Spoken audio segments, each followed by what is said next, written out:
about 25 years, folks, right here from Fort Worth, Texas. Our company started 25 years ago when my wife started doing medical billing for doctors, and we grew it so large that people wanted to know how we did it. So I developed some things that would help people go through some training and get, knowledge about the industry, about the software, and of course, the most important thing, which is how to actually market to doctors and sign up doctors. So I perfected that over the years, and believe me, I can tell you all the ways you shouldn't try to approach doctors out there. By the way, it's a cloud-based system, which means our software doesn't reside on your computer. It doesn't come on a CD. That's kind of old-fashioned if you think about it. Nowadays, everything's in the cloud, right? And that just means it's on somebody else's server. That's all that really means. We have redundant servers all over the United States. They're HIPAA compliant, and they're securely backed up nightly, so you don't have to worry about that part. But the great thing is that that data doesn't reside on your computer. You don't want that. You don't want software that's on your computer and all the data is on the computer, because if it gets stolen, well, you've broken about 2,050 HIPAA rules and regulations. So ours is in the cloud. That means you can access it from any device anywhere in the world that has an internet connection. Doesn't matter the computer, the platform, Mac, Windows, Chrome, doesn't matter. You can get it on an iPhone, an Android phone. You can do tablets and iPads and all kinds of stuff. So it's really nice because you can work from anywhere. Literally, you could go to Best Buy today, buy a laptop, take it to a Starbucks or a McDonald's or anywhere that has a Wi-Fi connection, and just turn it on, log into our system, and actually start working from there. Nothing has to be downloaded to your computer, and you don't have to ever worry about backups or losing anything, because even if your computer just literally went off, that data is stored securely on our servers. By the way, again, we have people from coast to coast, and I've done probably over 100 interviews now. You can go out to our YouTube channel. It's youtube.com/whyabs. Just like, why would I choose ABS? And when you get there, you'll see all those interviews. So go take a look at some of those after this webinar. Now, for now, if you're focused on starting your own business, this is a great one to be in. So, stop looking at your YouTube videos on cats there, and throw the cat out the door for now. Turn off your cell phone and just get focused, because we're going to hear from somebody who's actually been in your situation, looking at the business and having gone through it and tested it. I am a best-selling author. You'll see some of my books there on the screen. You can also go to Amazon to look me up and see if I'm for real there. I'm also on the editorial board of a real print magazine that still has 40,000 people that subscribe to it every month. It's called BC Advantage Magazine. That stands for Billing and Coding Advantage. So you can also check us out with the Better Business Bureau here in Fort Worth. You'll see we have an A+ rating. It doesn't get any better than that. So we do that and let you know that, because, hey, that doesn't come easy. And if you don't do what you're saying that you're doing in today's world, you'll hear about it real fast. Okay, well, let's just bring on Jay and see if he's actually live behind the scenes there. And I'll turn off these slides so we can get his picture up here on the screen just like mine is. Jay is still with us back there? I am here, Patrick. Can you hear me okay? Yeah, he's live, really. Live from where? Where are you at, Jay? Actually, I'm right here in your backyard, about 20 minutes away. I'm right here in Dallas area, Lewisville, Texas. Lewisville, yeah. Yeah, that is about 20 minutes away from us, because we're kind of northeast. Keller is the northeast part of Dallas, and we're actually, I say Keller because that's where our offices used to be. We just moved to South Lake, so I should be saying we're in South Lake, Texas now. Yeah. Well, Jay, did you ever come over to our office? I forget. No, I haven't. I think I was going to make time to do that at some point. I don't think we never ever really set a time to do that, to meet together. You'd be surprised how many people don't do that. I'm surprised, because we're certainly there. At least we are usually there. You should let us know if you're coming ahead of time so we can make sure we're there. And we just introduce you to everybody, and you can see that we're for real. Nowadays, I used to say, you'll find that we have desks and chairs and, computers and so forth and people. But nowadays, it's more virtual. For example, I'm right now in my son's office. We're having dinner with him and his wife tonight. So I'm just over here at his home, in his home office. So we run this business literally virtually. I guess you're at home right now, right? Yeah. This is my home office. You're looking at it. I spent a lot of time here. Yeah, you don't really need uh, a rented office anywhere because the doctors don't ask about coming to your office, do they? That's correct. Yeah, most of my time is spent here. It's really a virtual type business, which is convenient. Periodically, I do go over their offices when requested, but for the most part, it's working with them via telephone or computer. Yeah, why not? Nowadays, that's how most businesses are run. If you really knew what went on behind the scenes with some of the big companies out there, you'd be surprised how they're scattered all over the United States. People working from their home or a local office that they've rented for a few $100s a month.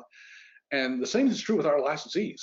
I would say, I'm just guessing right now, probably 85% of them are still, just working from their home, even though they've been with us, maybe some of them 5, 10, 15 years even. There's just no need to have an office, but there are people who like to get away. Cynthia Anderson, one of our instructors, she loves to get away from her 2 boys. Well, she calls 3 boys because her husband's a stay-at-home dad, so she likes to get away and just get to an office where she, can focus and be quiet. So, well, Jay, I know everybody on here. In fact, we're already getting some questions in about you, and they want to know a little bit about like when did you get started? So, can you give us kind of a first? Let's talk about your background even before you got started. What were you doing when you looked at us as a business? So for the last 20 plus years, I was in the security industry. I worked for ADT and Brinks Home Security. I was an executive in the sales and operations division for both those companies. Prior to that, I was in the hospitality industry, and prior to that, I owned my own business. And cover your ears, Patrick, but there were 2 Subway stores, and you're right when you talk about there's not a lot of money to be making. With each store, you have to have a chain of stores to make any money in that type of franchise. But I got a chance to get my feet wet with really owning a business, creating a business, and owning a business, which was helpful for me today. But for the last 20 years, really have been focused in the security industry. So really haven't had any background or experience in working with medical practices, private practices at all, until I came on board with ABS. What made you even think about getting into the business of helping doctors with their billing? Well, I decided I really wanted to get away from the corporate life and I wanted to go back and own my own business. And I had a business model that I had listed out specific criteria. And I must have looked at, I would probably say at least 20 different business models to really choose and find that one that number one, I think is going to meet all the criteria. But number two is going to keep me interested. It's not extremely complex. It's viable and it has a long term to it. In other words, you don't have economic or financial conditions that are going to impact it. And this is one of them. People are always going to need medical assistance and doctors are going to have to get paid for what they're doing. So this whole program met every single one of my criteria. Working virtually was one of them, as you mentioned. But it met every single one of my criteria. And as I went through my research, and I did a lot of research, talked to a lot of licensees, did a lot of research on the internet. It seemed to be the perfect fit. And so far, it's actually turning out to be exactly that. Yeah, so we provided you at some point in your due diligence with us a list of other licensees who'd completed the training, and you were able to call them and talk to them. You remember how many you talked to? Yeah, probably about 10, and, Oh, and for quite a long time. And I'll tell you, the licensees are great. Those who are willing to offer their time, which pretty much every single one did that I reached out to. And we talked for a long time and spent time on different topics, not just getting into the business and starting the business, but really how to be successful in this type of business. And my favorite question of all, and if you had to do it all over again, would you do it? And every single one of them said yes. So great group of people. that's a great testimonial, isn't it, for any business? Uh, and of course, we don't prompt those people. We don't tell them exactly what they should say or not say, and so it really is just a cold call. for people who, again, I think they're just thankful that they ran across us and are willing to take those calls and give us some, help in talking with people. Because some people may be calling you, Jay. I don't know if you've taken some calls for us or not, but they're concerned in today's economy. There's a lot of scams, Yes. out there. Yes. So That's you right. got as to who you invest your money with. And of course, we couldn't keep an A+ rating with the Better Business Bureau because people would, complain about that pretty quick if we were just taking money and running. But well, that's interesting because with no background at all in this industry, you've already started your business and got some stuff going. You want to tell us a little bit about that? Sure. It's kind of funny we're doing this interview this week because this was the week last year that I actually went to training. So this is a 1 year anniversary of my training week. So it's kind of Oh, interesting this interview this particular week. But I think I signed up with ABS in September, ended up going to the training the last week in October's training. And from there, I took away all the guidance of really the first step, and that is marketing the business. I think most people really have a good understanding if they have a good attorney and a good CPA and how to incorporate a business and get started. But the key is where do you and how do you find the business? That's the first step. And ABS provides quite a bit of resources, materials, strategies, methodologies to be able to sign up your first client. And we researched all of those, and we started to have at it. We started to try and get in front of as many people as we can through different methodologies. And we're kind of fortunate enough to land our first client in April. We actually started talking to this practice in January. Got started with them beginning of April. And then I signed up my second practice at the beginning of July. So we have two practices working right now. One practice has one provider, and the other practice has, let's say, as we know them, full-time and part-time providers, right? So one's a full-time provider, and then he has another partner in there who's more of a part-time provider. So working with three providers total right now. And quite frankly, I've stopped marketing just to make sure that I've got my first two clients set up correctly and everything is going well. My fear was if we keep marketing, I'm going to have a lot of clients I'm going to have to get started up at one time. And I didn't want to do that. I wanted to be able to take this slowly and methodically and make sure that we're servicing our clients properly as I learn. And you are always learning progressively in this business, within your first year, 2 years, and even after that. But there's a lot to learn in your first couple of years. But the support between ABS and all our third-party companies that we work with is fantastic, absolutely fantastic. Yeah, we've got some great partners, don't we, that help our licensees. In fact, I counted one time the number of companies that we work with as partners on different services. We've got a number of services that some people probably don't even know that we have more than one, but I'll put them up here on the screen. I think I had that earlier and it kind of went away, but that is because we're not a technology company per se. We're a training and support company, and although we use technology like this one, of course, to support our licensees and to interview and to train, we don't claim to be programmers. We're not the nerds in the back room putting the software together, but we've got some great people who do, and they support. Well, I think we have over 100 support personnel that actually help our licensees with various things. I claim an EMRX software partner has over 50 people in one big room. So there's a lot of folks out there. That's interesting because you mentioned coming down for training. And let me put this back on the screen here. We actually now do virtual training.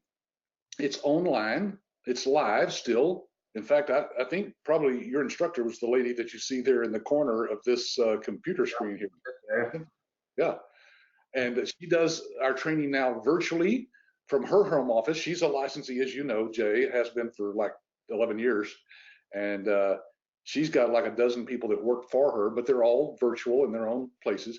And now she does that online. So Teresa was asking, how long did it take you to complete the online training? Well, in your case, you completed it in 1 week because it was like, 30 hours or plus in one spot. Now people can take that training anytime they want to on their schedule.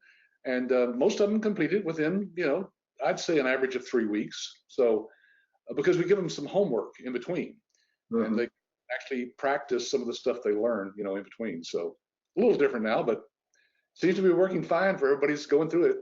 I think that's a great change. It allows people to get through the training at their own pace and the benefit. Not that the training wasn't good for us; it was very, very good. Cynthia did a great job. It was very good, but having that opportunity to go through an online training gives you that ability to be able to take it at your pace and digest the information, understand it before you move to the next step. And having those homework exercises has got to be extremely beneficial to provide that. You got the attention of the instructor, that whole hour and a half that you're on that session with her.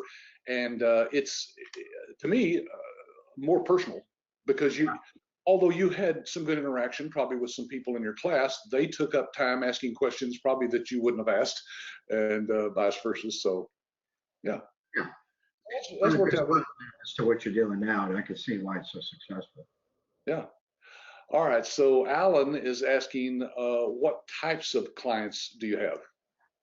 So we focused on, and I heard from talking to a lot of licensees that to try and focus on a medical specialty, one medical specialty, you can really broadcast out to the gamut of medical specialties. But a lot of the folks were telling me it was probably best when you get started to focus on one and kind of move from there. So we focused on podiatry. That was our first focus, and I think primarily because iClaim and EMRX, I mean, where the system got started was with podiatry. So that rung a bell with me. A lot of the panels that are currently set up in the system were originally set up for podiatry. So, I thought number one, medical specialty is good because you're actually your average chargeable or collectible amount per claim is going to be higher for a specialist.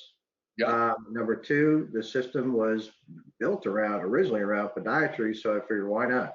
Let's start off with podiatry. And quite frankly, we picked up, 2 podiatry practices right away. So we haven't even started marketing to any other medical specialties yet. There's so many of them out there. But we just started focusing on podiatry, and we're going to stick with that until we have to move to another specialty. But as you know, Patrick, there's a lot of podiatrists in the Dallas-Fort Worth area, so it's going to be tough just getting through that specialty.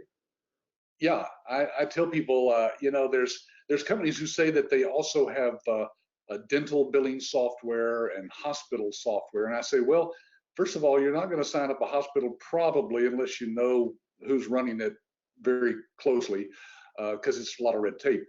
Dentists don't see near as many patients, of course, as doctors do. And so it's not as big a market at all. And there's plenty of specialties. Let me put this up on the screen here. I've got a list of specialties that I don't remember if I've ever shown this or not, but look, these are the medical specialties that you can bill for through our system. And as you see, you could never run out of, that's just page 1. Here's the other page down here. Here we go. Yeah, look at that. That's a bunch. And to be honest with you, some of those, I have no idea what that word means. I'd have to look it up myself or Google it. I told my son the other day, I've learned how to Google the interwebs. And once you've learned how to Google, you know how to find out anything. Yeah, Google's pretty powerful. I left my phone on. Sorry, let me turn that off. Okay, so well, that's good. That's a great start. And you know what, Jay, that happens to a lot of people though. They'll do the marketing that we teach. We teach about a dozen different ways to market, and they'll go out and get their first client, and maybe it is a specialty of some kind. I don't know. Maybe it's a rheumatologist. And then once that rheumatologist is happy with their billing, of course, they're going to refer. Has that happened to you yet? Yeah, it's funny you mentioned that because my two clients are really different. Uh, my first client was using Practice Fusion because he had just opened up his own practice. He used to work for another practice, and you know where Colleen is, Patrick. It's south of here, Yep. and then moved up to Plano, which is probably about 60 minutes or so away. So he wasn't able to pick up his patient base and bring it with him. He wanted to move up to Plano for numerous reasons. So he had to recreate his patient base all over again, which he's doing now. He's still doing that. So he started back in November, and he initially got into an EHR system called Practice Fusion, which is, as you know, a very inexpensive system. But when you match capabilities, it just doesn't compare to iClaim and EMRX at all. Right. But it is a nice, inexpensive, EHR system and PM system for a doctor to start out with because it's extremely inexpensive, but you get what you pay for. Right. So he's transitioning out of Practice Fusion and moving into EMRX and iClaim as soon as his 1 year contract is satisfied. Because he went through the demo, and as soon as he saw the demo, he was convinced, locked down, convinced right afterwards. Okay, so I got to either figure out how to get out of my contract, or we're going to have to plan to transition once my contract is over. So he's going to be transitioning out. My second client was using eClinicalWorks, and as soon as they saw the demo, they wanted to transition out quickly, which they did do. So they're going to be completely into next gen when we actually start. Our go live date is Monday, as I told you earlier, with them. But we've gone through an implementation integration process to move everything over from ECW over to next gen, which is not difficult at all. No. Yeah. Excuse me, I claim the MRX, and there's a lot of support resource to help you do that. So my one client will be 100% into iClaim and EMRX, and my other client is going to be transitioning. That's what we get that question a lot. What if they're using another system? Well, systems transfer all the time from one software to another. I can't think of any software out there nowadays. Modern software is all meant to export to a data file that then you can import into, some other system, which is what a lot of our licensees have done. Yeah. One of the things I would advise everybody on is get to know the other systems out there and the capabilities. I will tell you that iClaim and EMRX capabilities, as so far as I've seen in comparison to the other systems out there, are I'm going to say far better. I know that's a stretch saying far better. You could say better, but I think they're far better. But the other big difference is the customer service that comes along with it. And you're going to find when talking to practices out there, their number one issue is customer service more than anything else, primarily because they don't really understand all the capabilities that iClaim and EMRX can provide, as opposed to what they're using now until they see the demo. But when you first start talking to them, their first concern is always customer service. Yeah. And our customer service is just absolutely fantastic. That's another question we get a lot because people are concerned once they've purchased a business like this, how much support do they get, from the home office? And I tell them, well, you know what? There are companies that charge you ongoing support fees. Every year, there's another support fee of some kind, another sometimes $1,200, $1,500 a year. And we don't have to charge that because we have some other services that licensees can market. And I'll put those on the screen here. Those are services that we make money on. So of course we want you to go out and get as many clients as you can. And that's why the support is good. I tell my people, we've got to support folks or they won't continue bringing business to us. It's kind of the American way nowadays, right? Jay, I mean, you make money, we make money, everybody's happy. I'll tell you the other thing I did also, Patrick, when I came out of training, I spent 3 months talking to every service partner we work with, that's on the screen here, and just pulling information from them, really kind of educating myself and becoming more of an expert at all these different types of service. Because when you do, and you go in to do your practice analysis, you can truly be a pretty effective consultant because most of these folks, God bless them, they're great at providing good health care to patients. But I will tell you, I have not met a practice yet that I would say, I've run businesses for about 25 plus years. Not one practice yet that I would say has really got a good grasp on running their business. And Yeah. it's amazing how much we can help them. It's absolutely incredible.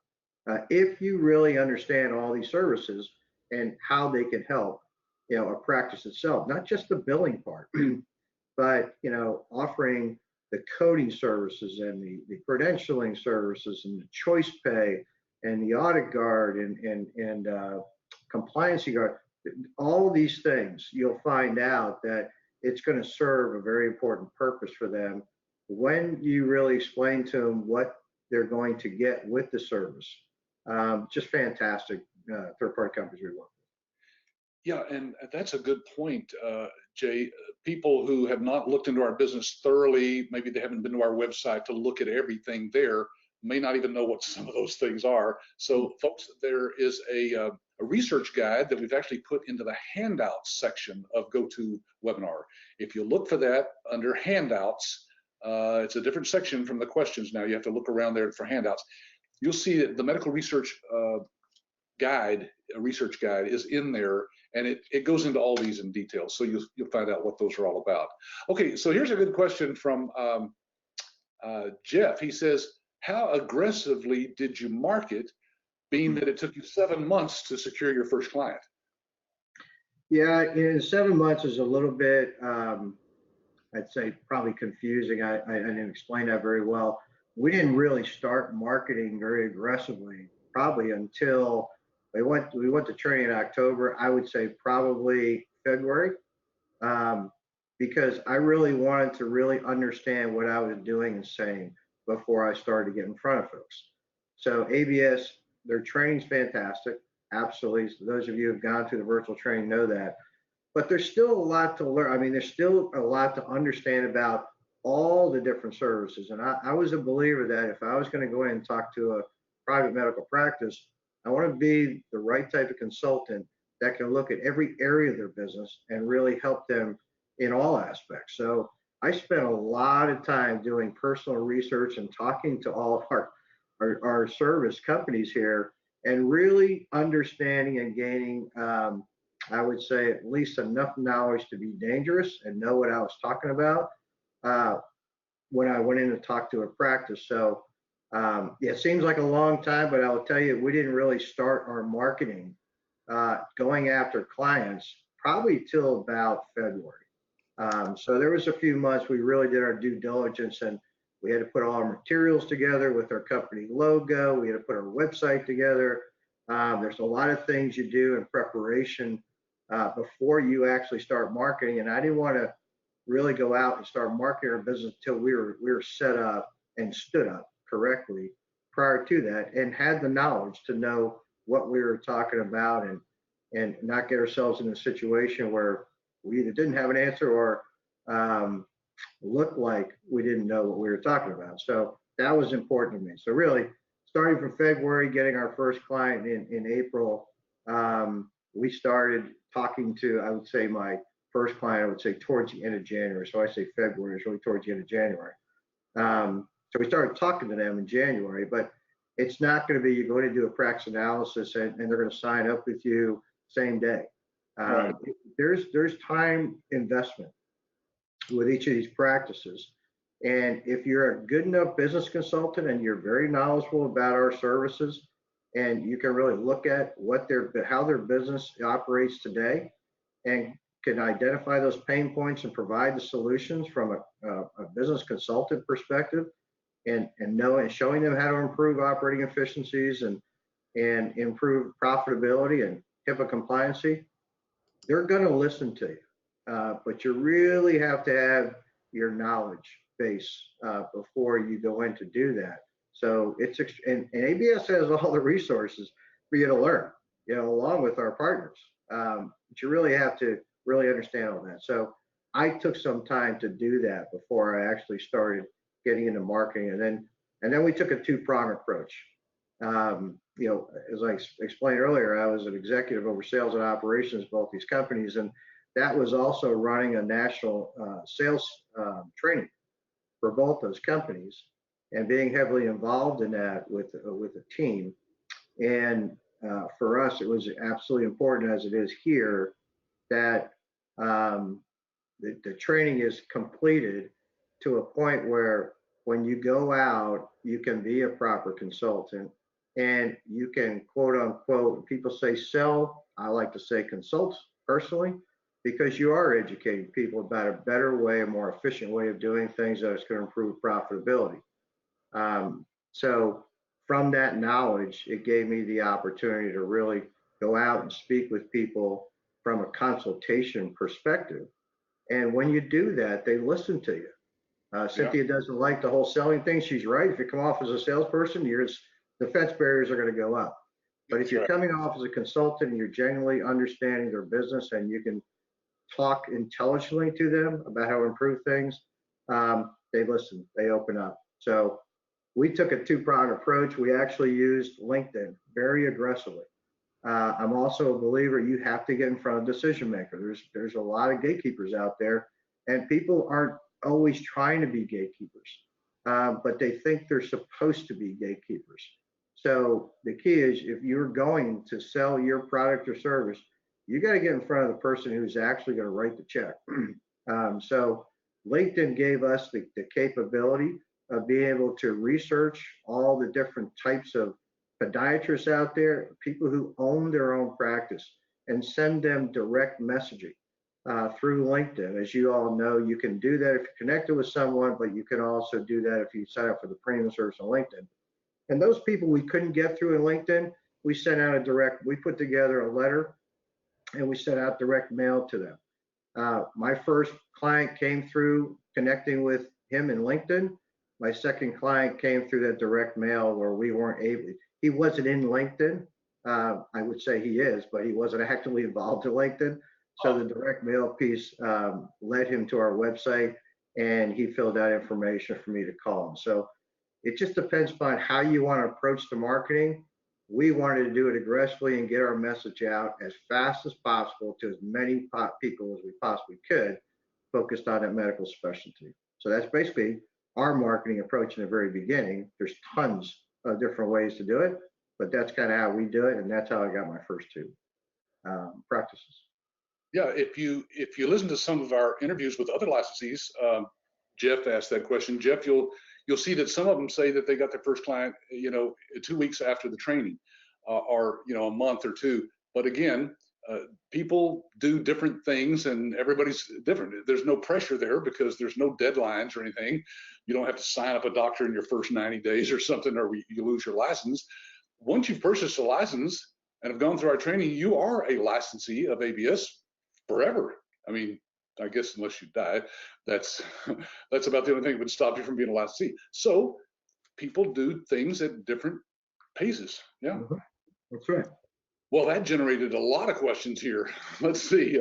Uh, Leonard says, what causes a doctor to want to switch to this billing platform and you as an outsourced service?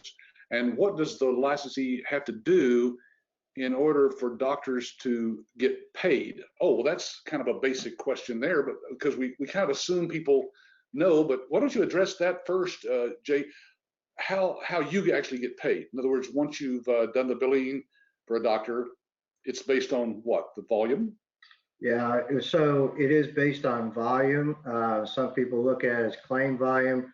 Other people look at it as collectible billing volume. I like to look at it as collectible billing volume because in other words, if you work for a specialist or a surgeon, the actual collectible amount per claim is a lot higher than if you're working for a primary care physician, for example. So basically how it works is you are charging your client a percentage of the actual collectible billing, not what they're actually charging, because in commercial and government payers, it doesn't matter how much you charge, they're going to say we're only going to pay you this much.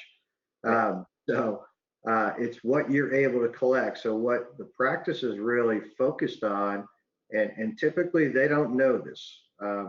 When you talk about rejection rates, most of these, matter of fact, there has been a practice yet I've asked that too, if they could tell me what their rejection rate is. They told me they could tell me. They could not. They didn't have a clue. They said, well, we get a lot of rejections. We can't tell you what our rate is or how many, but we get a lot of rejections. The key is for them is it's simple. It's keeping their rejection rate extremely low. And I know we talk about 2% or less. Yes, that's doable. That is absolutely doable with the systems we're working with the methodologies and procedures we're working with. And in addition to that is ensuring that they're generating the highest revenue possible for claims that are being submitted so they make more money. And then the speed is also there too. They're looking at these, for their claims to be paid in an expedient manner, right? So a lot of that depends upon the payer, but most of it will depend upon the system and the processes you're using. It's not always the payer that's slowing things down. Most of them will respond pretty quickly as long as you're using the right methodology, the right systems to get those claims to them as fast as possible. The key for the doctors is getting paid. And if you can show them the benefits of those three things, and have the opportunity and the ability to be able to perform to those levels, they're going to listen to you because that's their pain points more than anything else. That's their pain points. They don't feel like they're getting paid as much as they should be getting paid, but they don't know why. That's the challenge. And you're there to educate them and consult them and tell them why. Yeah, and they don't know how much money they're actually leaving on the table because, like you said, they don't know what their rejection rate is. All they know is that they don't get paid on some of them, and that somewhere at the end of the year, I'll have a tax write-off. Well, they'd rather have that money in the bank account, I'm sure. Mm-hmm. Yeah, I mean, a good example is a lot of these private practices have a biller who's also the coder. The biller may not be a certified coder. To Patrick's point is there could be money being left on the table because they're not using the right codes for the claims, which will enhance the revenue opportunity for them to get paid more. Yeah. Personally, I use our coding services, right? I use CodeWrite. Both my clients will be using our coding service.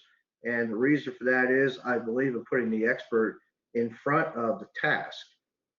We're good billers, but I'm not a certified coder, and I don't pretend to be, and I don't tell them I am. But I do tell them that we do have the experts that'll handle that part of it, that'll make sure that the revenue generation or the revenue enhancement is at the highest rate with the codes and the modifiers that are being used without being susceptible to fines for overcoding. That's the benefit. So when you're consulting them and explaining the solutions to them, and if you're knowledgeable enough about our services, they're not afraid to use that service as part of the process. So putting together the entire solution for them with each different pain point you're surfacing, to Patrick's point, using a coding service is extremely important because they can do that. They can maximize that revenue generation per claim without overcoding. Yeah, we've got certified medical coders, on board, ready to help licensees and doctors with their coding needs. So you don't have to go through training on the coding part. Leonard's other part of his question, the first part actually, was what causes a doctor to want to switch to this billing form? In other words, outsourcing to you. Why would they switch if they're doing it in-house? Well, primarily because of those things we just mentioned. When you go through the practice analysis, you're conducting the practice analysis efficiently, you're going to surface the challenges that are confronting them today. From a billing standpoint, you'll start understanding from going through the questions within the practice analysis and gaining those answers where they could have challenges and problems. The funny part about it is most of them can't pull up the reports that we can provide in our system to really show you exactly what is the chargeable amount that they're charging every single month on an average month. What's the collectible amount that they're actually collecting? How many claims is that? What is the average revenue per claim? It's very difficult for them to provide that to you because they don't have it. When they start hearing you can provide that information to them, and you can tell them every week if they want to what that is, that's impressive. And it's a mystery to them right now, and they don't have a solution for it. So the reality is they don't know if they're doing as well as they should be. And the question mark starts to rise in their mind. Do we have the right system here? Are we using the right billing process? But you really have to be educated to understand all these different things when you go in to do a practice analysis. It's not hard, folks. Trust me. It's really not hard. You know, as long as you research and prepare yourself with the education that's right in front of you from ABS and all of our service partners to go in and talk like a true business consultant to them with regards to private medical practice. So they will change over, but they have to be convinced. By the way, some of these EHR systems they're using right now is more expensive than ours. So they're not worried about changing over. Right. The ones that are less expensive, they don't have the capabilities that we have. And if they're going to improve their operating efficiencies, and if you're a good enough business consultant and you can talk about those capabilities, how it's not just going to increase revenue generation, but it's going to reduce business costs, operating costs. Well, that's money in their pocket too, if you can reduce operating costs. Sure. So it all drops down to the net profit. You just have to really understand the services well enough to present them to the point where they can see how it affects their P&L. Yes, it is all about the bottom line. That's what counts. And somewhere here, I've got a medical revenue report I'm going to put up on the screen. But you know, one of the things you mentioned just now, Jay, was the fact that our system actually, the way it's built, it actually can make sure that the claims are accurate before they go in. For example, it can even do a verification that the patient is even covered by their insurance. And it does that through an online database that it connects with from the insurance company and says, yes, this person's covered. Well, a lot of doctors see patients that they think are covered, but they didn't verify them ahead of time. And so they spent time with the patient and never get paid. So. Right. I mean, our system, the top three reasons that you typically get rejections is insurance ineligibility, inaccurate patient demographics, and then of course the coding, right? So our system has the ability to be able to resolve all of that, especially with, I'm going to call it the auto system, which is, defender, denial defender, to be able to check the claim before it goes out to make sure that we're in good shape. We've got insurance eligibility checked, patient demographics is correct, and then the coding is going to pass muster. So our system actually goes through an audit before the claim goes out. So if something's wrong, you can resolve that before you actually submit. And that's why we have the ability to be able to keep that rejection rate 2% or lower. If it's higher than 2%, you're going to find a lot of times it's the practice that's causing the challenges, and you have to educate them on what to do differently so that, that doesn't happen anymore. So it's kind of funny. It's not us. It's not us. That's right. Now, Ken is on here, and he said his sound just died. Is it mine or yours? Ken, can you let me know if your sound came back? Because I wanted to answer a previous question you put in, but if you can't hear me, I don't guess it matters at this point. Okay, meanwhile, I'll ask you this. It's from Rachel. It says, have you started billing out for acupuncture and massage? No. I don't know why that question came up, but Rachel, to answer your question, we do have licensees that do a bill for acupuncturists and massage therapists. Yeah, if it's covered under insurance, it can be billed, of course. Teresa says, how many practice analyses did you do, Jay, before getting your 2 clients? Three of them. I actually only did 3. 2 of them I landed the client. We kind of learned the hard way on our first one. Probably it was a silver lining that we actually did get that client. It was ophthalmology, and probably from what I hear from our licensee colleagues, not one that would probably be good for me at the early stages I was going into all of this.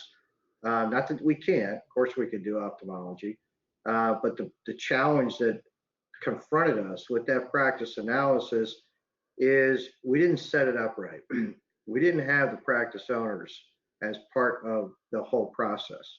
We were doing it for, guess who? The billing team.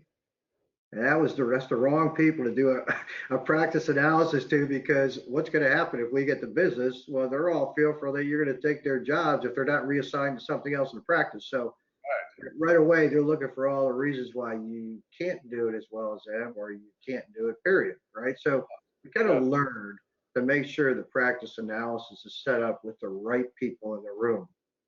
So that was a mistake on our part. Learned by it.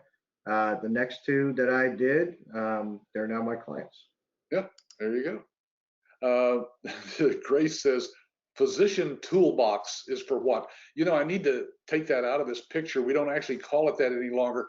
But at one time, that's where we threw all the other services that you don't see listed here. In other words, we didn't offer credentialing, for example, as a separate service with a flyer for it. We just threw it into the physician toolbox, and that goes in there with a lot of other services that you can offer, including merchant services for credit card acceptance. But see, that we don't consider that a major service, so we just threw it into physician toolbox there. Okay, let's see. Here's another question from, well, back to Ken. He had to kill his connection and restart his whole computer, but he's back. He missed a little bit there. One of the questions he said is, how did you make initial contact with each of these first two clients? Yeah, the first one was directly through LinkedIn. I started talking back and forth, sent them a message, information about our company, our URL for the website. We connected back and forth maybe twice, and set up an appointment to go see him. And then we started face to face from there. The other client, you can tell when people are savvy on LinkedIn just by the number of connections that they have. So the practice owner of my other client in Fort Worth was not, I knew it wasn't very savvy on LinkedIn. So I sent them the direct mail piece, which is basically a letter, with a few cut sheets along with it that ABS creates for us, and information about all of our practice management service options. And they got that letter and they went to my website and they filled out information to contact them and who I should talk to. And I picked up the phone and called them and set up a time for a practice analysis. And that's how it started with them. There you go. Everybody's different as to how they run across that first client. But at this point, you mentioned earlier, I think, Jay, that we were talking about how doctors like to refer other people to you. You've got one of them that's already starting to talk to his colleagues in the. Yeah, I tell you, when the iClaim and EMRX demo is performed, it is pretty impressive, and you'll see right away how everyone in the practice who's in the room gets excited as the demo progresses. But my Fort Worth client, he had already told me he's the practice owner. He had already told me. He goes, Jay, he goes, so we're moving forward with this. He goes, and I will tell you, he goes, I'm the guinea pig for a lot of my colleagues with this whole thing, because I've told them how good this is. He goes, so if this turns out to be as good as we all think it is, he goes, there's going to be quite a few people I'm going to kind of turn your way because they're going to want to jump on board too. So we're watching this with kid gloves, to be honest with you, but it's going to go fine because it always does. So hopefully we'll get more clients out of that. And that typically is what happens. They start speaking to their colleagues, and when you have one doctor speaking to another, what better marketing tool can that be, right? Yeah. It's like Dr. Beattie, all the things that she offers us in terms of referral information and the books that Patrick she writes. I mean, it's perfect. It's perfect information to provide to someone because doctors listen to doctors. It's funny they don't listen to business management consultants, but they listen to other doctors. It's okay, right? As long as we get our foot in the door. Yeah, yeah. I think I was talking over there when you mentioned Dr. Beattie Ragner, but folks, she and I have written a book that actually is a marketing tool for you. You can put your name on the front cover of it. You can have your contact information on the inside of it. It's a great tool. It costs about $4. That's our printing cost on these. You get an initial supply of them, of course, with your package, your license fee. But anyway, you're right.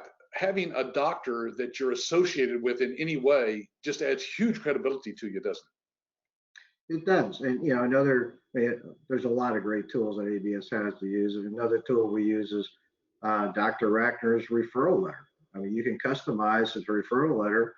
She refers ABS licensees, and your name's right on that referral letter. So you provide that book along with the referral letter. It's pretty strong going into an appointment like that, especially Patrick and she authored this book. So a lot of good resources and tools to use. Yeah. Joe says, sounds like 2 to 3 months or so to get a customer. Is that typical? Joe, there's really nothing that's typical in this business because I've had licensees take up to a year to get their first client. And that's because maybe they weren't working it full time, for one thing, so they didn't have a lot of time to put in, but they also didn't necessarily follow our instructions. We've had a lot of interviews with licensees who you'll hear them say, Patrick, I went out, I thought I knew what I was doing because I had a little background in marketing, my own company, and so forth. And so I tried some things that you don't even recommend, thinking that those would work. And when those didn't work, I finally went back to what you taught me and I got my first client. So it's just different for everybody. Let's see. Sorry, I'm reading questions here as fast as I can because we've got just a few minutes left. Lorenzo says, please tell me if having access to the language can be an issue in marketing in this business in front of doctors. Did you feel intimidated when you first talked to your first doctor, Jay? I didn't. I don't know, it's because of being involved in sales and operations for 30 years. And I started out being a salesperson, way back when. And I know that's a bad word for a lot of people, but in essence, sales is consulting. At the end of the day, it's your demeanor, it's your personality, and how you present information, right?